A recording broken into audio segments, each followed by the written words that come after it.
Ladies and gentlemen, it's 8 o'clock, it's Sunday evening. Good evening and a very warm welcome to Red and Blue News and to the Red and Blue Review. Welcome back to yet another season here on the Red and Blue Review, where Jel and myself will be taking you through all 38 games. If not the day after, like next Sunday, for example, we'll be going live on the Monday evening because obviously we could be travelling back from the game on the Sunday evening, so we won't be able to go live. But welcome to the show. Everybody, thank you for joining us so early on a Sunday evening. Jel Holyoke, the slimline version of Jel Holyoke, has returned for another season. Good evening, mate. How you doing? I'm all right, yourself? All right, buddy. Not too bad, not too bad. And a warm welcome back for his second season to Dan Simmons. Simo, how you doing, man? Yeah, not too bad, mate. You? Yeah, right, buddy. Not too bad. So what's this stupid game you played in? Stupid game I play? What, Fortnite? Fortnite. Anybody know what Fortnite is? Because Joe and I don't play computer games. It's for my son. It's not for me. Because we grew up 30 years ago. Dan was telling us before we went live how much he spent on playing games. He's gone off porn channels, apparently. He's now playing a game called Fortnite. So does anybody know what Fortnite is? Those of you watching us, good evening, welcome. Thank you for joining us. So yesterday, obviously, our first home game of the season. A brief hello from Canada, from Kevin Lyons. Okay, good evening, Kev. How you doing, mate? Welcome, and thank you for watching.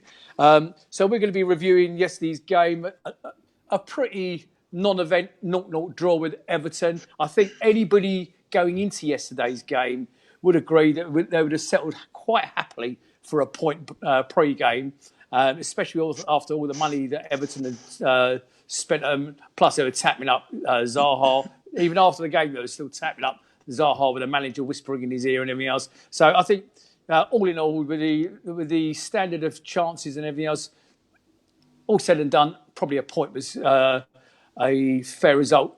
Jel, do you agree with that? Yeah, I mean, apart from maybe the odd chance won in the first half from them, I can't really think that they threatened us. The Richarlison shot in the second half, just whizzing past the post were their best chances. But I thought we had much the better chances. But yeah. And Dan, you feel the same way? You feel that yeah, exactly the same way. Sort of solid result. start. Yeah, absolutely. Like Jill said, Sigurdsson had the only chance in the first half, and other than that, it was pretty negative from both sides, as in equaling each other out, not being negative, but equaling each other out. And like we say, considering the money they've spent, I think, yeah, fair result. Good, okay. And a very warm welcome to wherever you are watching in the world. Good day to you, Mr. Hopper. I hope you're well down in Australia. Thank you for watching us. What time is it over there, mate? I never know what time it is, but I know you're joining us either very early in the morning or very late at night. So much appreciated to each and every one of you watching, wherever you're watching in the world. Claire, hello, darling. You worried me yesterday, sweetheart. You were very quiet yesterday, especially by your standards. Did you actually see Claire yesterday? Dan? Sorry? Did you see No, Claire? I didn't. No. Because we left early, didn't we, at the start? Of course. And then, no, Oliver wanted to sit upstairs. So, no, we didn't see her. Right, okay, so let's start off with what you just mentioned there. Okay, before we get into the game, Jel, sorry, I'm coming to you in a second. Dan, obviously you were at the stadium yesterday. Any improvements, any major changes that you saw of, that you're aware of? No, I thought the HF sounded all right from where I was sitting. Obviously, as you know, I'm now sitting above you in the upper Holmesdale on the right-hand side. So the noise from where we were was actually really, really good. Don't know about the rest of the ground, but certainly from where we were, it was very good. Obviously, last season, we sat at the other end of the Holmesdale, so it was very different. But we seemed to get a nice sound from where we were. Cool. I'm going to make an observation, if you don't mind. Joe, I'm sorry, mate. I'm coming to you. I promise you. My observation from the lower Holmesdale Block B, obviously it's been vacated now, that it was the sound from behind me to my left-hand side in Block E was very good. What wasn't happening, I didn't get, was anything decent to my right-hand side. In other words, the Arthur. The Arthur didn't seem to be. They were singing when it was a collective round the ground song, but last year they were singing independently and starting chants themselves. Didn't see much of that yesterday, and it seemed to be a lot quieter over that side. There may be numerous reasons for it. Did anybody out there feel the same? was that. Hi, George. Good to see you yesterday, mate. Before I get into the first half, Dan, I'm going to let you take over in a minute about the first half.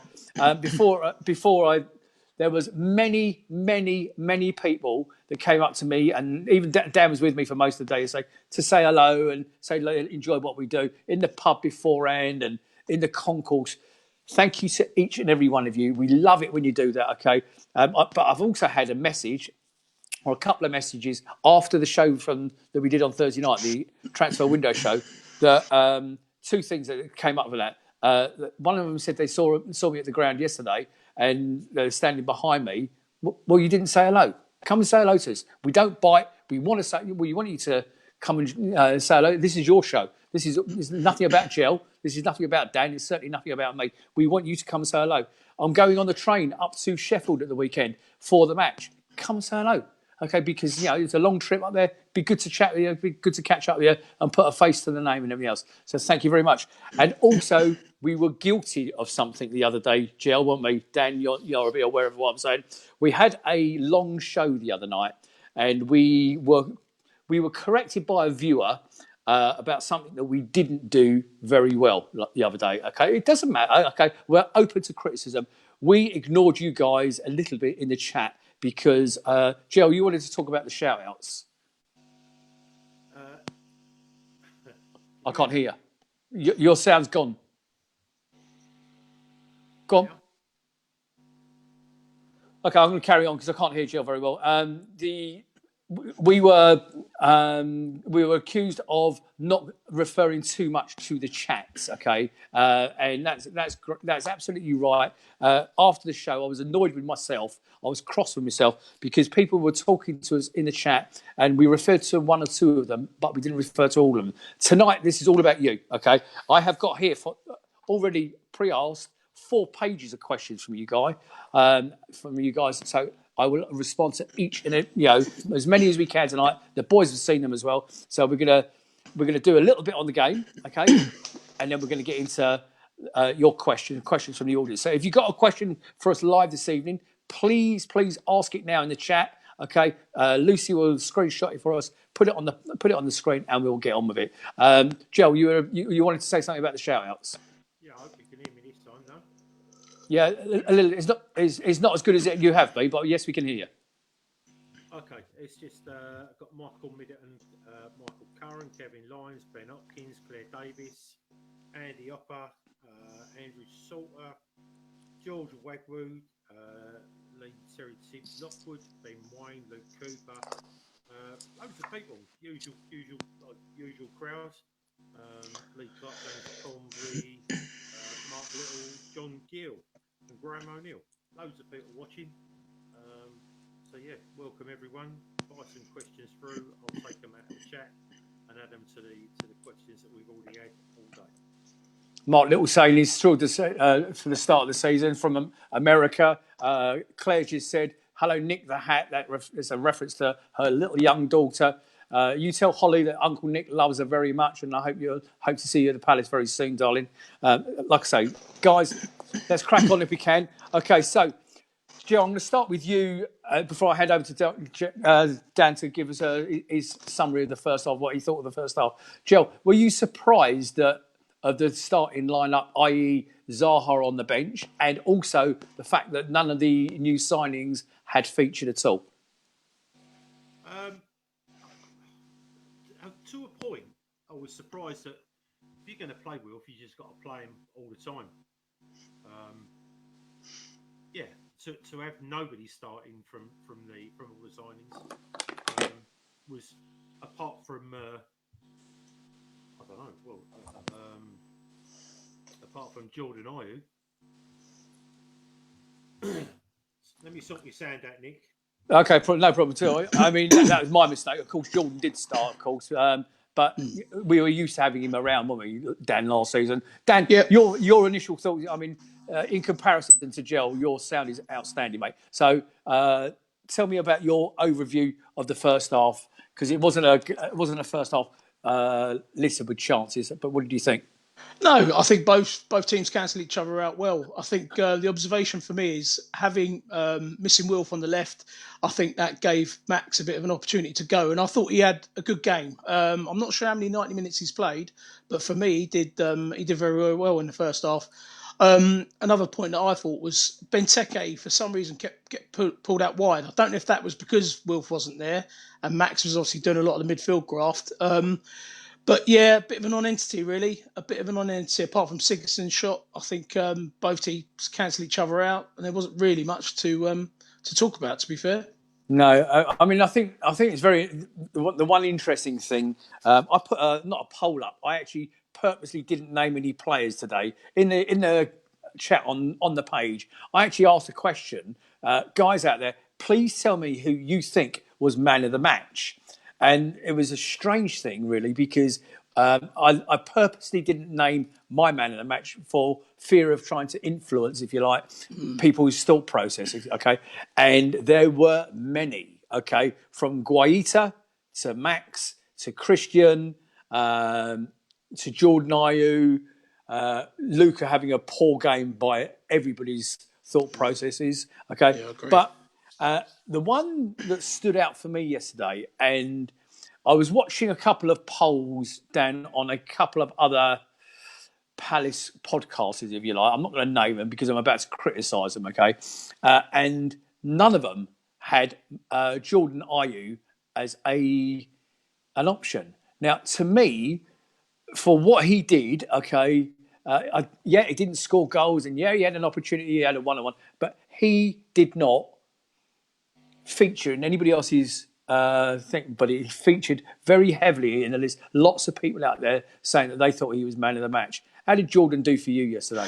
Yeah, I thought he gave a great account of himself. Obviously, his finishing is where he lets himself down, but you can't knock his work effort. I mean, he just did not stop running yesterday.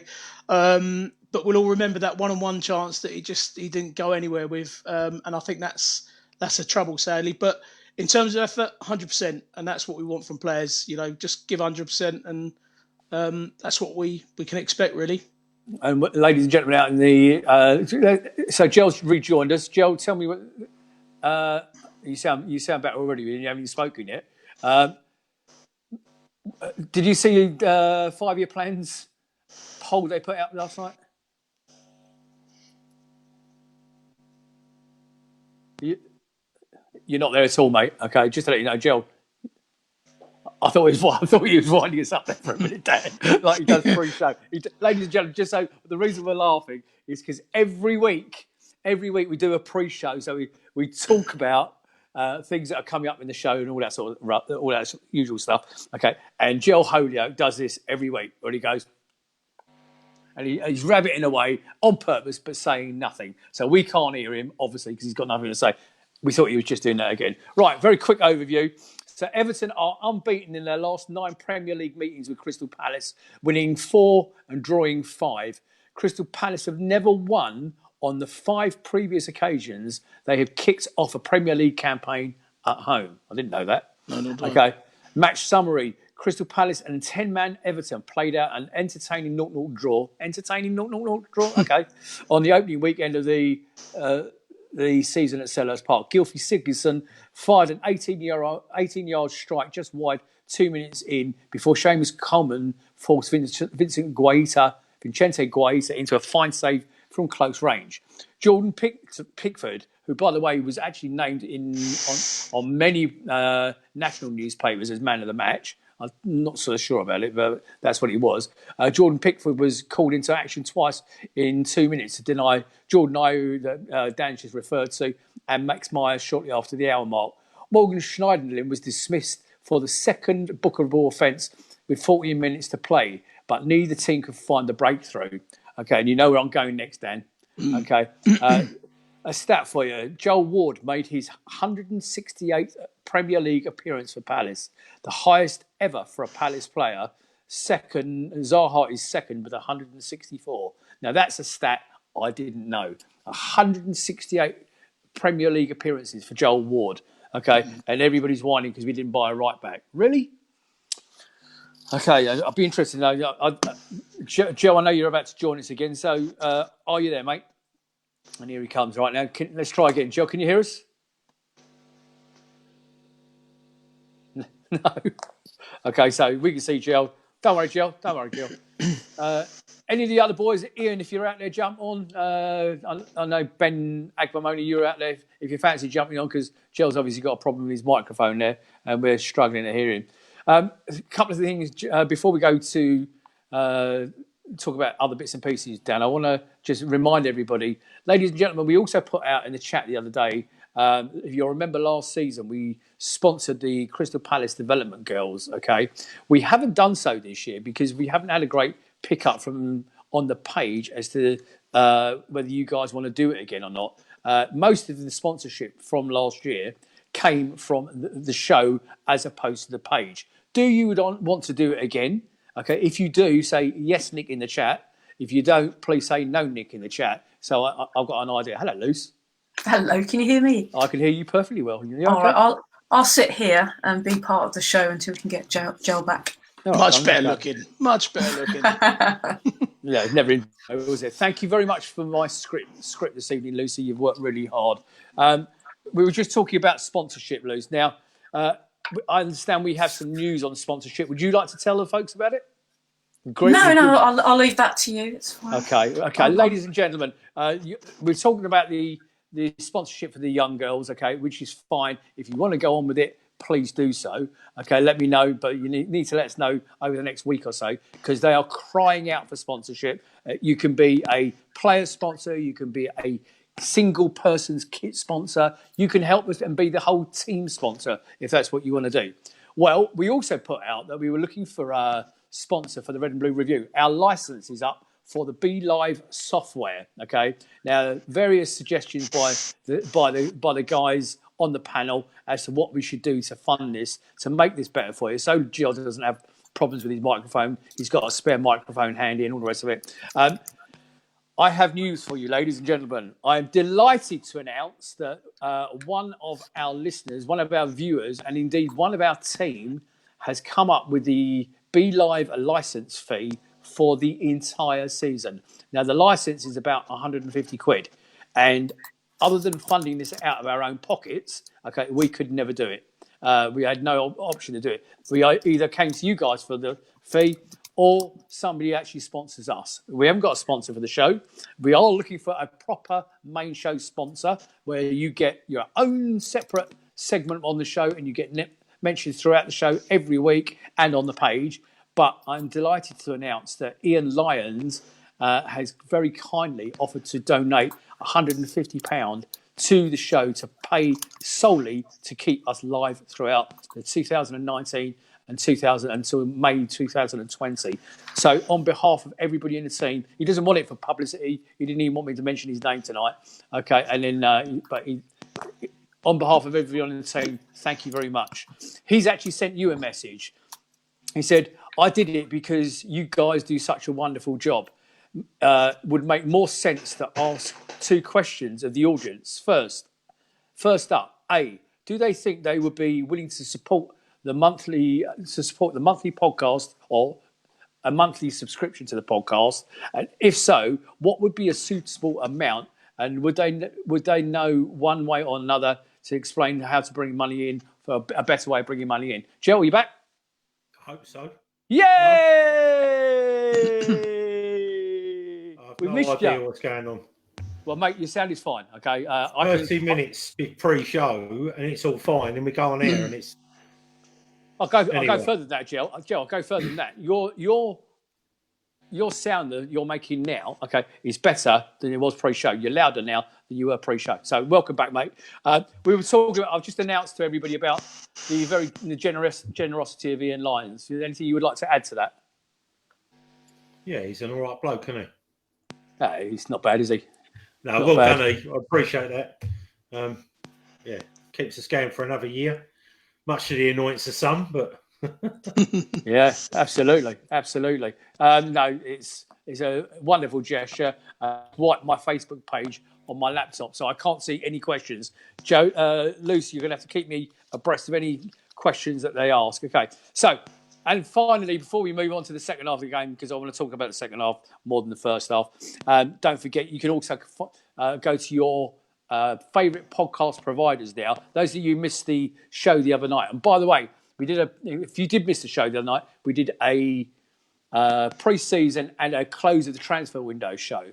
And we are staggered by the responses. We had in excess of 100 people watching live. And since then, we've had over 3,700 people watch the show. Okay, that is massive. That is massive. I bet you any money you like. The other podcasts don't have that many every week. Are they record figures, Jill? Well, they are for us. So, but I mean, we just go up against ourselves. We're not worried about other people. So, but we can't do that without support from from the people that are watching now. So, so thank you, everyone.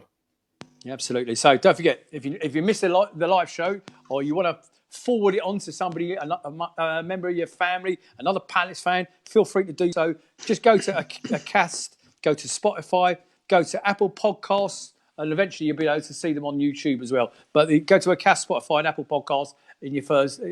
Just click on the link and share them, because that's what Red and Blue Review does over Red and Blue News. It gives you the facility to be able to share it. Invite your Palace supporting friends and family to the page. I mean, the point is, they can come on, okay, but they must answer the qualifying questions on the front of the page to be approved.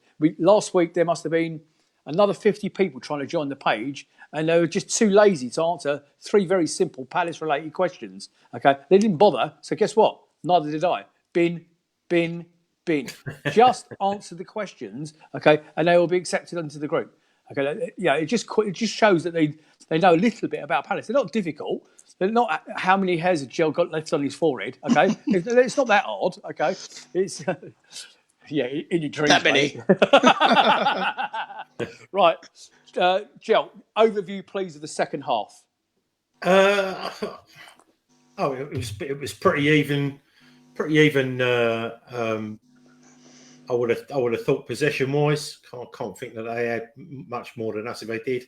But I thought our clear cut chances. We had more clear cut chances, and like I said, maybe with a fully fledged centre forward having a couple of those chances, I think we would have, we would have won that, or we would have at least scored anyway. So, yeah. But yeah, I just. Look, I'm not going to win. I ain't going to pick this apart today. I'm really not going to pick it apart. No. I thought in places we were good, and obviously we were set up for not conceding. And then as soon as they went down to 10, they did exactly the same. You probably could have just blown the whistle right there and then took the 0-0, and everyone would have been happy. I thought the ground buzzed a lot when was buzzing when Wilf came on, and. Even though he didn't look massively sharp. He's only had a couple of weeks off. He's just played in the Akon. So, but yeah, I thought we'd done all right. I'll tell you what I thought we did. I thought we did better than what 90% of our fans thought we were going to do. Yeah. Most people had us down for a home loss. A lot of people had us down for a proper hammering. And I think we've all come away unscathed a little bit, and mental health in a slightly, from a Palace perspective, in a slightly better place, because it has been catastrophic the last 2 weeks on social media. It really has. People arguing and people going mad, absolutely mad. I don't know. Maybe because for the last 5 or 6 years, our board and chairman and co-chairman have been chatty and have talked to us and answered questions on websites and this, that, and the other. And now they've just gone completely missing.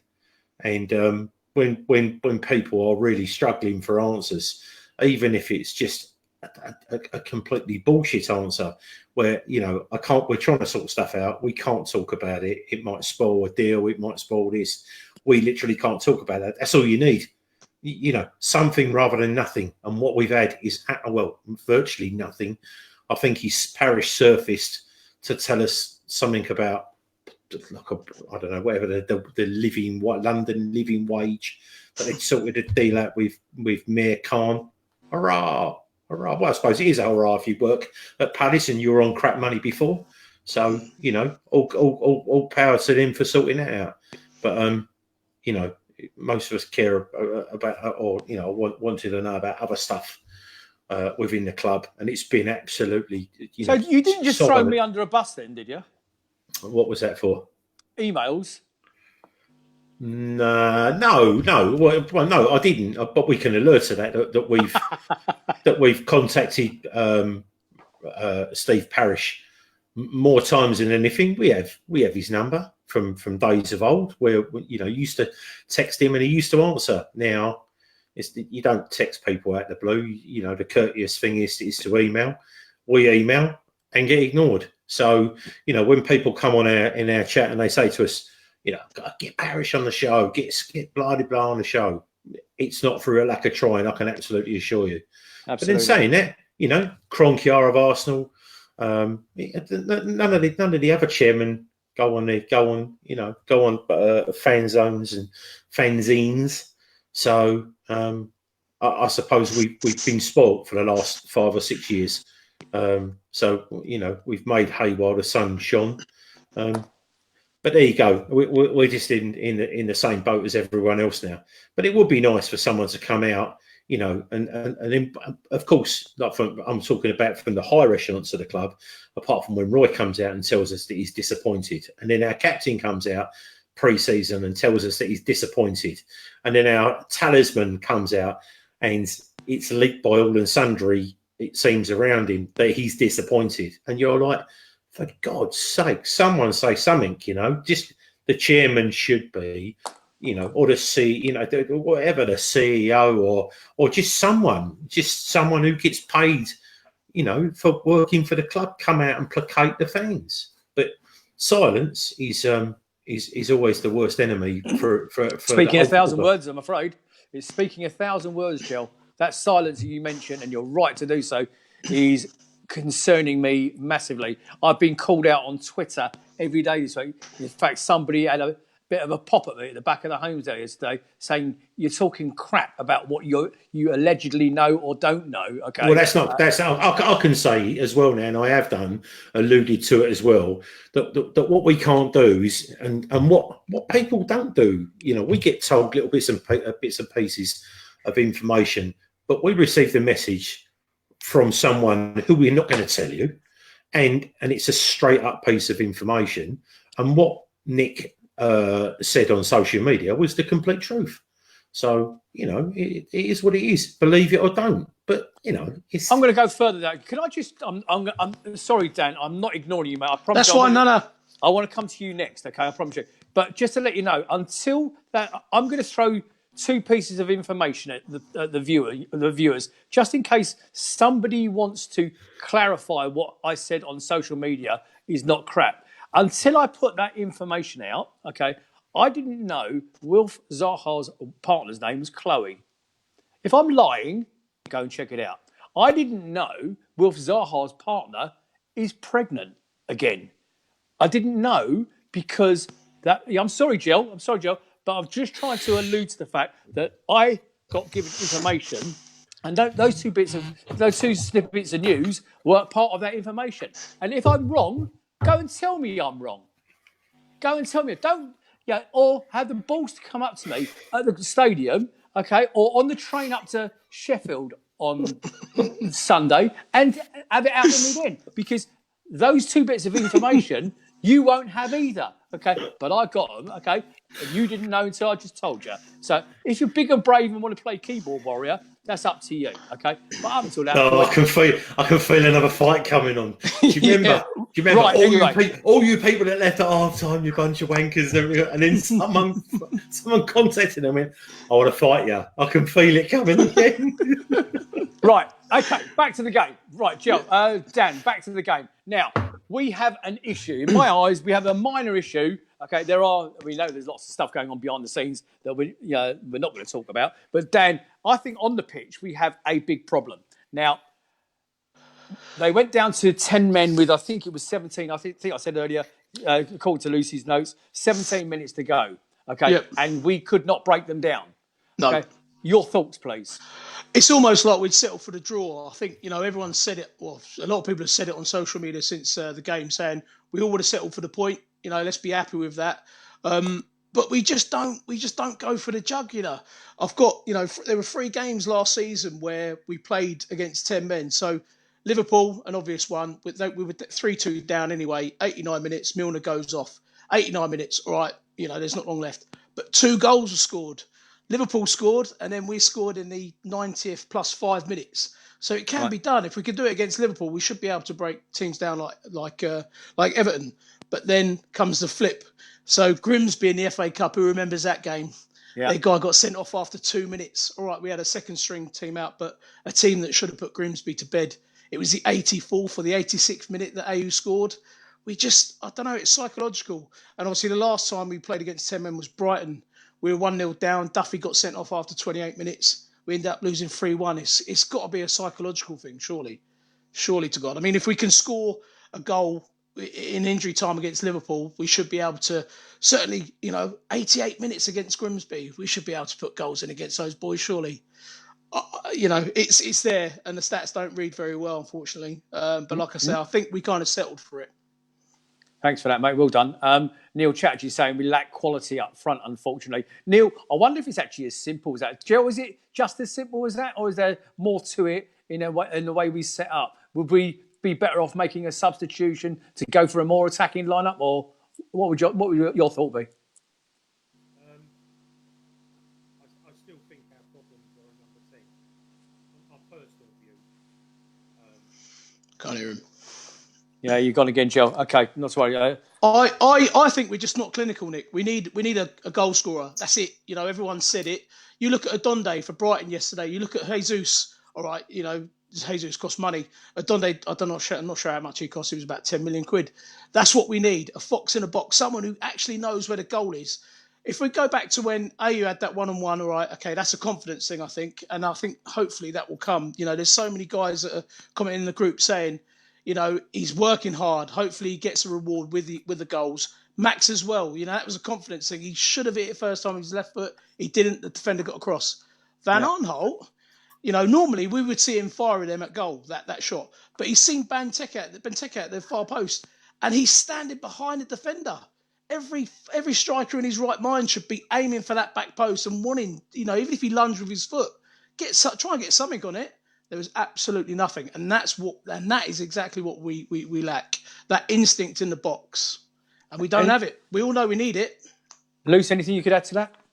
No, I just agree with that. I think we saw it yesterday with Max. I think he had that shot on goal, and he put it to his left foot. Whereas we had Batman, he had that instinct, didn't he? He'd get the ball, shoot, and it was there, or it was fiercely near the target. And they alluded to that on Match of the Day as well, didn't they? If you remember, they said if he should have taken it first time. Yeah. Did they? It's just that instinct, isn't it? And that confidence isn't there. PVA, we know he can score a goal. Fortunately, he can clear them off lines as well. I mean, I won't go into the fact that he had a shocker yesterday. But yeah, just in front of goal, there just seems to be that hesitancy. Whereas, when your confidence up and you want to fire it in and you've got your shooting irons on. But yeah, it's just, we haven't got that sting up front, have we, at the moment? Everton had drawn their opening game in 6 of the last 7 Premier League campaigns. However, this is the first time they've gone with a goalless draw since 1998 and stroke 99. Since the start of last season, Palace have failed to score in more league games. Listen to this one. Since the start of last season, Palace have failed to score in more league home games than any other current Premier League side. 9. Only Man City, 13, have kept more Premier League clean sheets so far in 2019 than Everton, who's 11. The last shot on target in yesterday's game came on the 62nd minute from Sigurdsson. Very, very strange. Nick, can I just sort of pick up? We've got Graham O'Neill saying, I give Pickford a bit of credit from the Ayew save. Maybe should have tried to have gone round him. Yeah, do you know what? Yeah, maybe. I thought Pickford certainly saved Everton a couple of times yesterday. He's a cracking keeper. But again, could he have sort of like swung the ball around them, sort of tried to curve it around the keeper? Not too sure, but at least he had a shot. Tim Humphreys said in the chat. He said, think we need to either go for Sturridge or Llorente, to be honest. Nothing to lose as they're both free agents apart from their salaries. Your thoughts? Yeah, I've got a Sturridge thought for on one of me. those. Sturridge Really? for me. Yeah, I wouldn't go. For me, not Llorente. I'd go for Sturridge. Personal choice. Okay, and the interesting thing about that is I would absolutely disagree and go the other way. But I think simply that Llorente had more game time.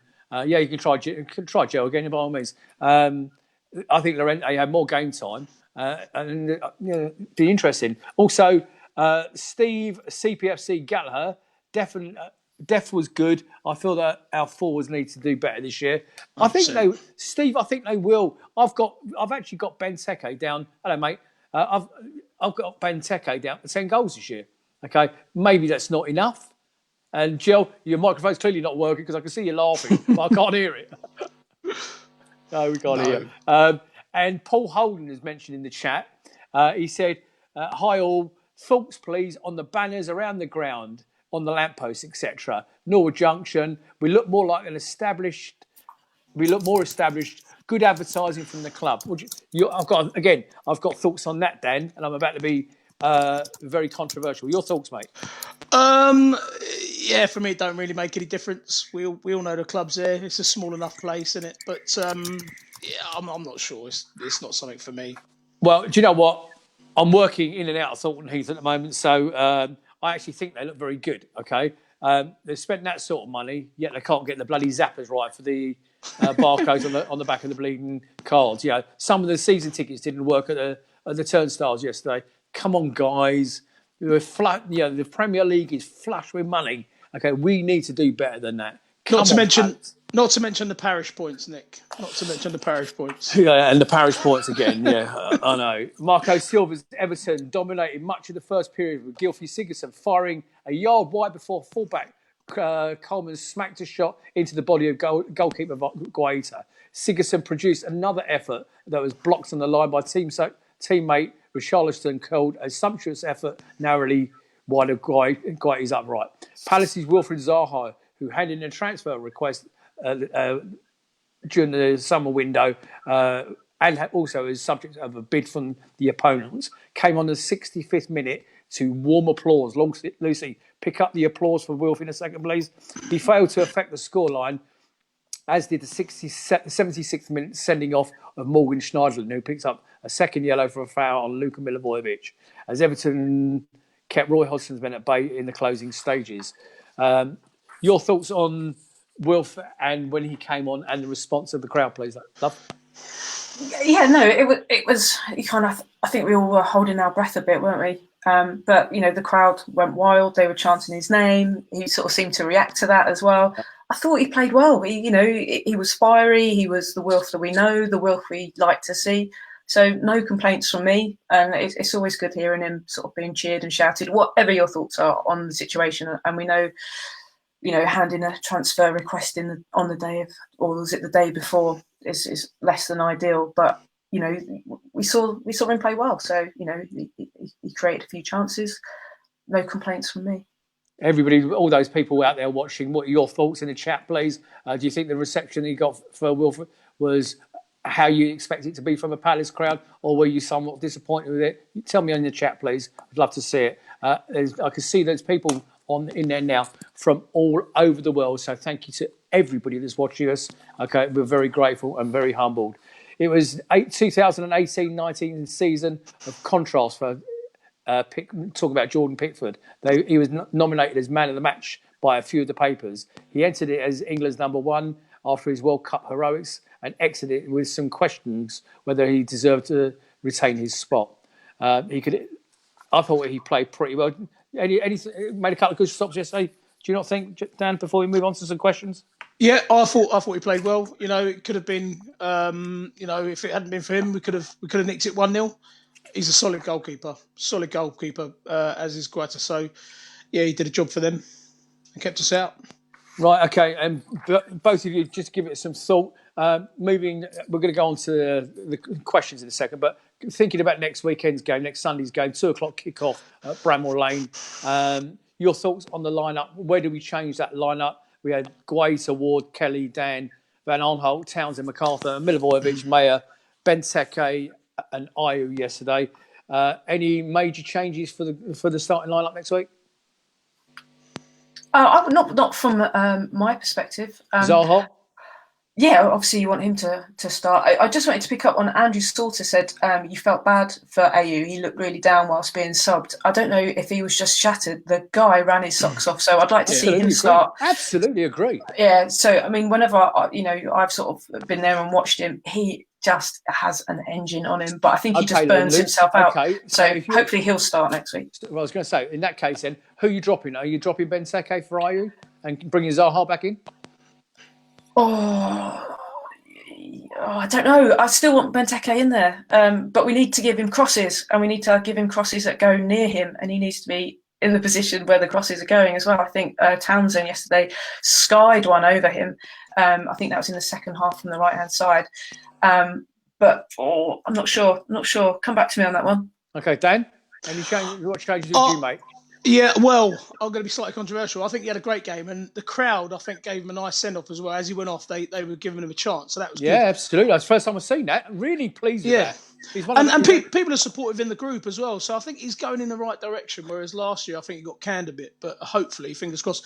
But that doesn't mean I wouldn't sub him. I would put Wilf up top with Benteke, leave it as it is, and I'd like to see Camarasa come on and have a game. Maybe drop MacArthur or Luca, and let's go more attacking. Let's go. This is Sheffield United. They've come up.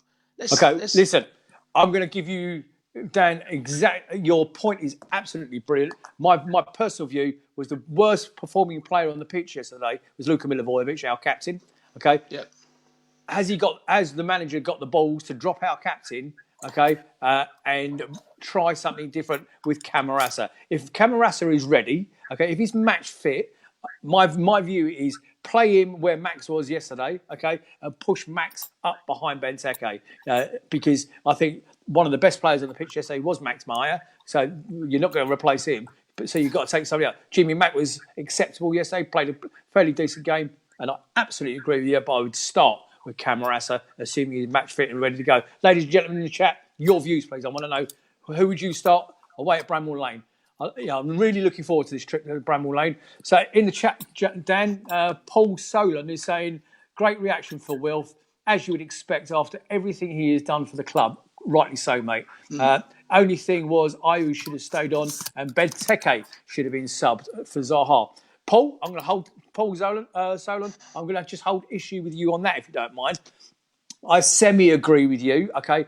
But I would personally, again, if Milivojevic was the worst performing player, not far behind him, I didn't think Townsend had his best game for Palace yesterday. Would you not have thought a better idea would be to leave Ayew on, as you just quite rightly said, okay, but sub him, bringing Zaha on for Townsend? Jel, try again, mate. Is this any better?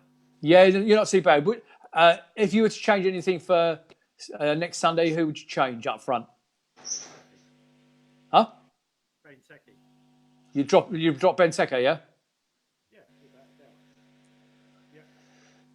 Okay, ladies and gentlemen, Play Wickham from the start. play Wickham. He can't do any worse than Benteke, can he?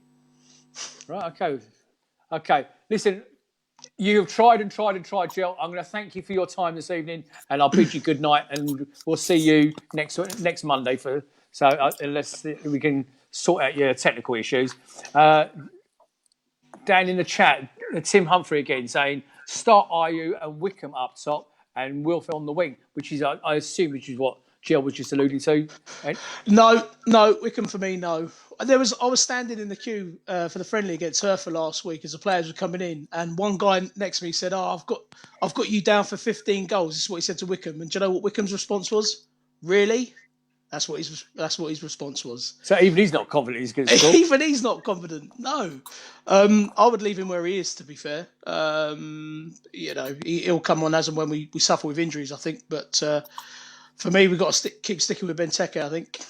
How gorgeous is that bloke that's on the screen, by the way? Not you, Dan. I'm talking about Max Meyer. He's just, he's a close run thing behind Kabay, I'll give you that. But he's the bloke is, in my mind, he's a god. Paul Holden. a bit controversial. Paul Colden says a bit controversial, but is everybody still happy with Luca being a captain, or would you give it to somebody else? Townsend, Jimmy Mack, Zaha, etc. Also, should somebody else be taking corners? Well, again, I'm going to start off with that one if you don't mind, Dan. Yep. Luca took most of the corners. You're right. Yesterday, okay. 1 point, Townsend took one, and I think it's still somewhere in Park Road. The wind took hold of that corner, and it just kept going. And everybody looked at him and said, "What the fuck are you doing?" Okay, he's still travelling up in that corner. So for me, Lucas should be taking our dead ball free kicks. But Luce, any thoughts on that? Who takes our corners? Well, probably Max. Can he swing them in? Yeah, sure. It's not difficult, is it? Just put the ball in a good place. In the first half, they had quite. I think it was about in the 15th minute. They had a very sort of strange sort of corner from the left-hand side that our defence completely didn't read. That was a bit of a hair-raising moment. I think eventually Guata saved it and it pinged off and it got booted out. But I know that my hair stood out on end at that point. But and also don't forget the conditions did have an effect on that. Yeah. Of course. Okay, right. Back into the chat. Neil Croucher, hello, mate. Was that the best that we've seen Max play? Seems to have settled in well after his first season. Again, Dan, do you mind if I take it first? Because I've got my thoughts on that. And if anybody was watching the show the other day, they'll know that I actually made a bit of a prediction on Dan. Last season, I might have shot me bolt a little bit too early because I said to everybody, including the show that I do on BT Sport and on some foreign TV channel that I do, Fanzone TV, I said Max Meyer will become one of the players of the season for Crystal Palace. He will take the Premier League by storm last year, is what I said. Well, we all know in hindsight that was wrong, and I'm happy to admit that I was wrong. And I've seen him in pre-season, and I've seen him obviously yesterday. I think my prediction was probably about 12 months too early, and there is a reason for it. And the main reason is this time last year he had no pre-season whatsoever. He came to us very late in the transfer window. Surprise, surprise. Okay. And then he was thrown more or less straight into it. And he had a very, very up and down first 5 or 6 months. Okay. This time you can see the difference of a full pre-season. The guy's champion the bit. Okay. I reckon he should be behind the main striker. Okay. With Camarasa playing in the middle or out wide right. Okay. And go for it. Okay. And so my views. Either of you disagree on that? No, I agree. Summer Kirsten agrees with you as well in the chat. I think, let's have a go. Let's try something a little bit different. And he's had a year now, and like I say, yesterday for me, he was the man of the match. So definitely. Max, yeah, okay, yeah, definitely, yeah, absolutely. Nigel Croucher again. Any of the new signings any good at putting the ball in? Well, we don't know yet, mate, because we haven't seen them. So it'd be interesting. It's and likewise, like I said this time last year about Max and got it wrong, and I think about Max now. I also think we have unearthed, or we will have unearthed in Camarasa, Victor Camarasa. I think we're going to have a special player on our hands there. Okay, think Kabay in his heyday. That's what you may well get from Victor. I hope I'm not bigging him up too much. Okay, but I honestly believe you're going to have a very special person there. On McCarthy as well, a good friend of mine's an Everton fan, and when I said to him, give me your honest opinion of him, he went, he's a proper footballer. He said if you like a challenge, he don't shy out of it, he can score goals. So I think he's going to be on the mould of Luca. I've not seen much of him, to be honest, but he tells me he's a proper baller. So there's another string to our bow. Okay, I'm going to ask one of Paul Rundle's questions, and he's asked quite a few actually. In fact, I'm going to do two of his questions if you don't mind, Dan. He said, "Have we oversubscribed in the midfield positions, and do you think, and maybe we should have concentrated more on positions that we don't have cover for?" Come to that in a minute. And secondly, he said, "Is the club able to bring in any other kind of transfer now that the window's shut to give us some striker strengths?" Well, I think we've already alluded to that a little bit. Let's do your second bit first, Paul. Okay, thank you for your question. They can only now bring in free agents. Okay, we can transfer out to Europe for example, let's say, for example, Bayern Munich come in with £100 million bid for Zaha, Zaha can go. Okay, still, that can still happen. Okay, that can still happen. But we can only sign free agents, out of contract players like Llorente that I've already alluded to. Dan, what was your other one? Sturridge. Sturridge, of course. Okay, two very good players, and both could do a job on the day if they were match fit. So hopefully that answers your second question. Did we oversubscribe on the centre of the pitch? Well, I did have with me somewhere here a whole list of all the midfielders. Yeah, probably we did. Okay, we've got far too many. We've got McCarthy, Luka Milivojevic, Meyer, Camarasa. I can't remember the other. Townsend. Arguably. Okay, but yeah, the answer to your question is, yeah, we probably did, and it's not as though we do know that they were looking at a right back. Okay, they were trying hard on the right back, and that guy, the striker guy, the young striker fella, who I think will happen again in the January window. We just couldn't agree terms with the club that we were buying it from, whatever his name was. But that was soon. I reckon that striker will happen. It ain't gonna happen now. So we've got what we got. We got ourselves, in my mind, we got to set ourselves targets. Get to 10 points first of all, first couple of months, 20 points, and then see where we are at Christmas. Okay, see what the situation is with Zaha. Has he changing his mindset? Is he on fire? I mean, what you got to realise is in his mind, okay, what he needs to do is he needs to perform. He needs to give it absolutely everything he's got between now and the January transfer window, because what could happen is his value could creep up. And then all of a sudden, you've got 2 or 3 teams in for him at £80 million, creating a bit of a Dutch auction for him, and he could go. Okay, but that's if he really has got that mindset that I've got to leave Crystal Palace in January. Well, that's down to him now. It's not down to Parish or those clowns in America. It's down to Zaha. Zaha needs to literally sort his attitude out and get out there and rip the Premier League by storm and give us 35 points by Christmas. Okay, that's my view. Any thoughts? Any different talk on that, Dan? No, exactly the same. And to be honest, if a club comes in January for him and he wants to go, I would let him go, because I'd rather have a team of players that want to play there than a guy who is our talisman and can cause more disruption than good.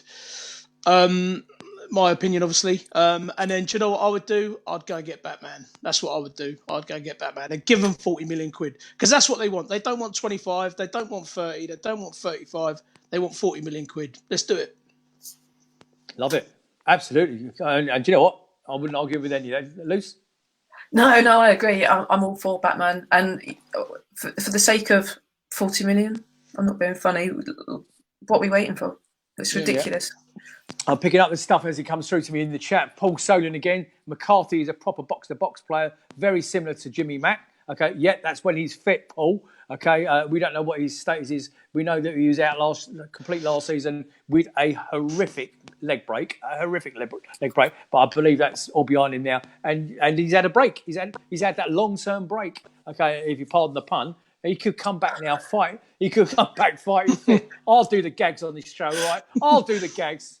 Okay, Michael Curran says, is Roy too loyal to the existing squad? Now that, to me, is a cracking question. We've said that for ages, that he maintained Hennessy for too long.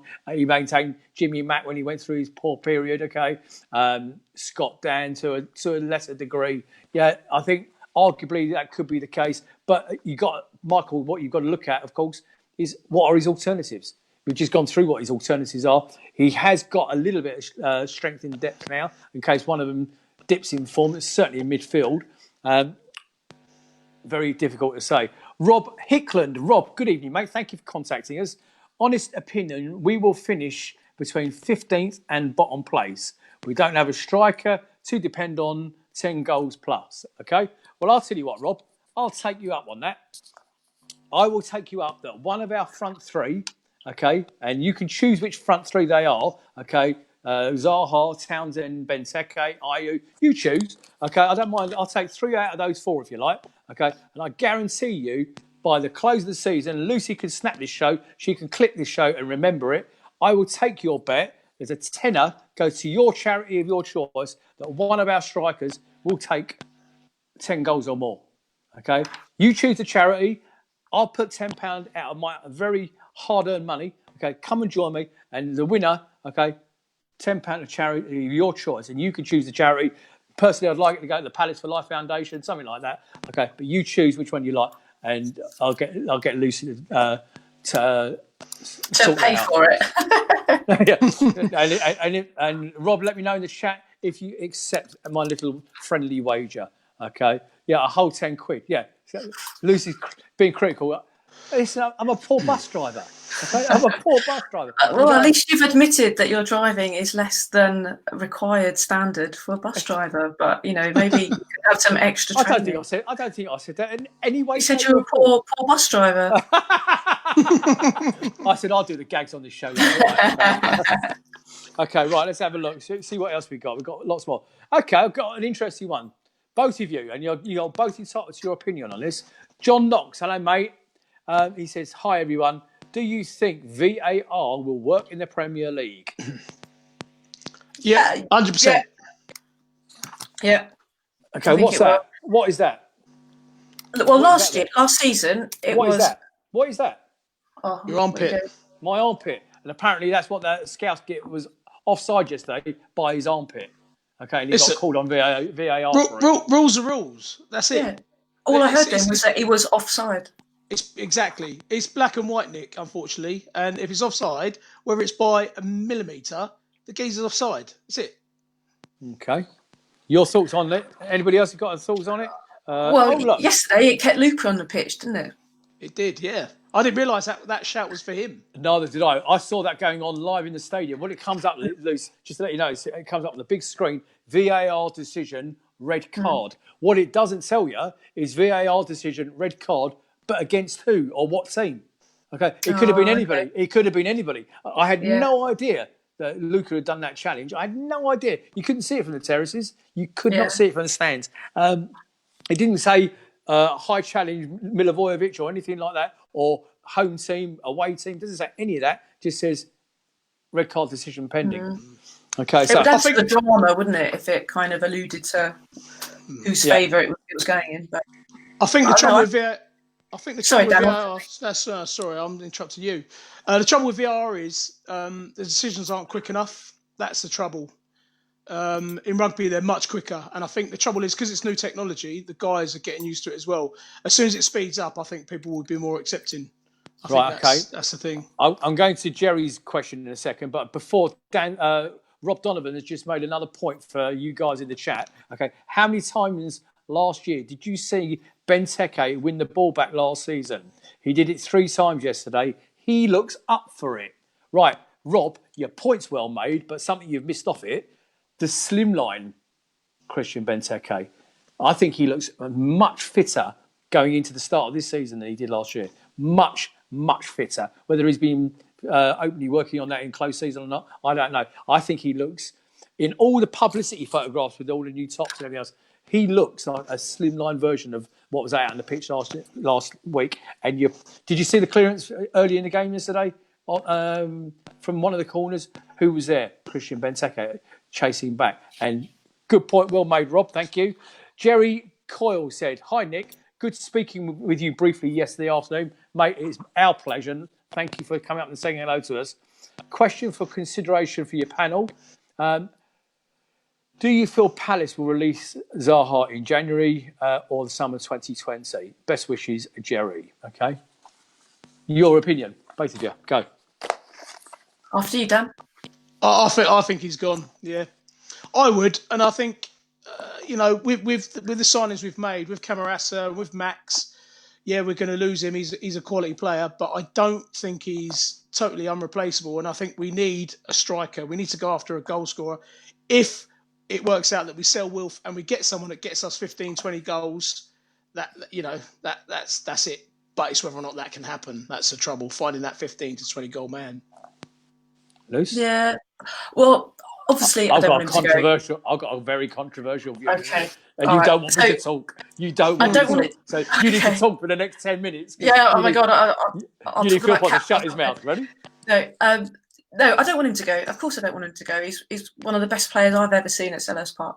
But I would have liked for him to leave in January, having not just put in a transfer request. I'd rather it had just happened that he went, because that would be a much more romantic way for him to leave. But no, I think he'll be gone in the January window. And as Dan says, that's our opportunity to hopefully get someone with shooting irons finally.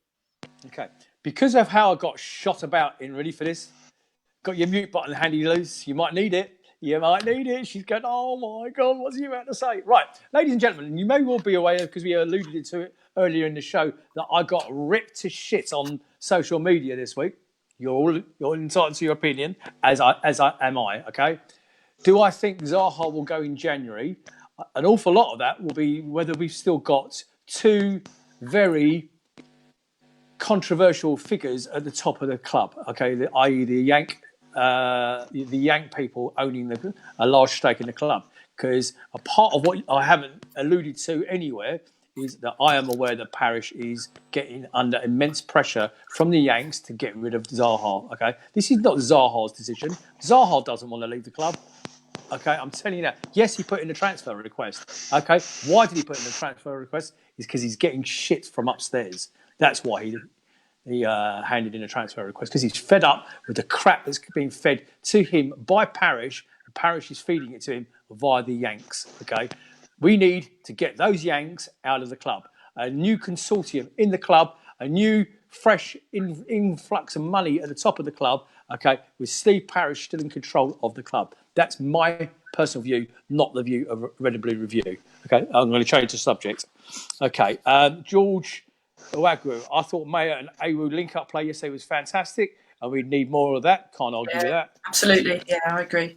Simon Coyle says, why was Wilf not in the starting 11? Well, I think that's well documented, Simon. Nigel Croucher says, Simon, he's all right. He's answering somebody else's question for me.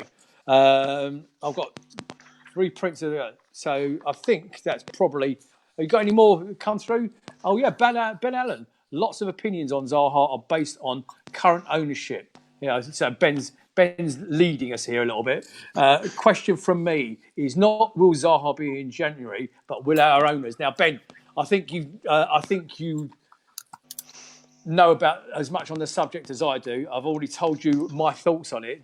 Will our owners be here in January?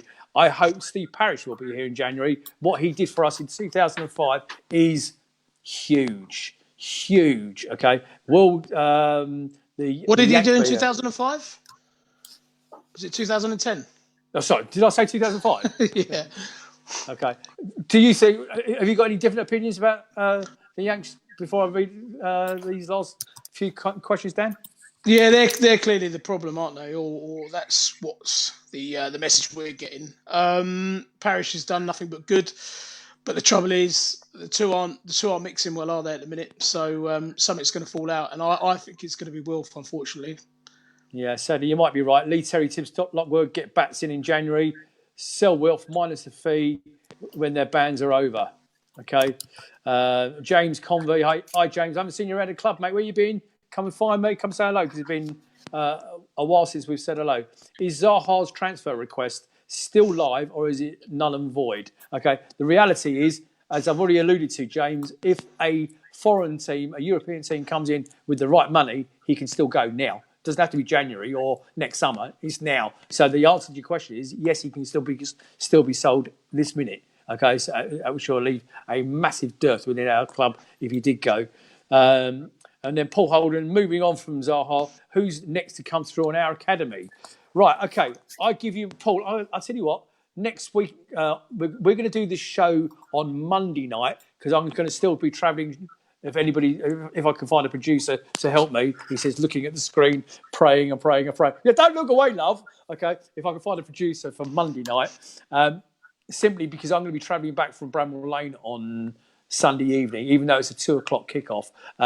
So I will hold that question, Paul, which is a good question, because Jel loves talking about the academy and the next one off the rack. Okay, I'm pleased to see Aaron Wan-Bissaka had a good game for Man United today. The poor lad, I reckon, at 2:00 this afternoon must have been crapping himself going out, making his home debut at Old Trafford. And I'm delighted to say he had a great.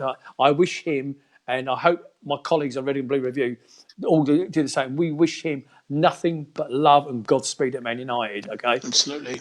Yeah, of course. Yeah, celebrate that. That's incredible. that guy. That's £1 million a game we got for Aaron Wan-Bissaka. Wouldn't it be great? And as Paul's just alluded to in the chat, wouldn't it be great to find another one of those little rough cards? Luke Dreyer, I think, has got a Nia Kirby. All people like this. Danny, anything you've seen massively from without wanting to throw you under the bus? No, not that hasn't already been mentioned. I mean, when I went to the Sheffield United game, it was Sam Woods for me. Daly played well, and then I think it was Boateng as well. Those guys, yeah, they look good. They look good. In answer to Steve Galler's question, how much does Parish want for Zaha? I don't think he wants anything for Zaha because I don't think he wants to sell him. I believe it's upstairs from that. But yes, the answer to your question is 80 million quid. What I'm hoping is 2 or 3 teams get involved in it and it does become a Dutch auction and we end up with 100 million quid. Graham O'Neill, Americans knew that they would double their money when they were bought in. Well, the point is they haven't doubled their money, have they? They want their money back now. They want the money back on their investment, which I can understand. They would have earned a little bit of money out of it, but they won't have doubled their money. There's no chance in hell that they doubled their money. It's not just as simple as the 2 Yanks. Jel gave you all a. I'm going to wrap up in a second, and I know it's. Jill gave you the figures a couple of months ago, whereby yes, it's Parish, small percentage. Yes, it's the 2 Yanks, small percentage. But there's also an American company with hundreds of investors, okay, that have all put a small amount in and all own a tiny little percentage each, and it's a nightmare. It's going to be I tell you now, that alone will become a cancer in our group. But that's one for another show. Don't worry about it for now. We kicked the season off with a point, okay? Better than we did. Remember the Huddersfield game where we were all about a doom and gloom, 4-0 on the first game? We ain't got none of that. We got a point. We're halfway up the league. Guess what? West Ham, Chelsea, are all at the bottom of the league. Who else is down there? There's another one down there as well. Who else got stuff? Watford. We are at Watford, of course. The delight of Watford being in the bottom 3. We ain't there, okay? We're halfway up the league where we finished last year and we started this year halfway up the league again. So let's go into this week. Go into your workplaces tomorrow morning with a big smile on your face that we didn't lose. We got a point and we kept a clean sheet at home. Be positive, be positive, be positive. If you want negatives, nip over to the other podcast because they'll all be screaming their heads off. We don't do negatives. Lucie, thank you for the crib sheet. Thank you for producing. Thank you for coming on. Dan Simmons, thank you for everything you've done, mate. I really appreciate it.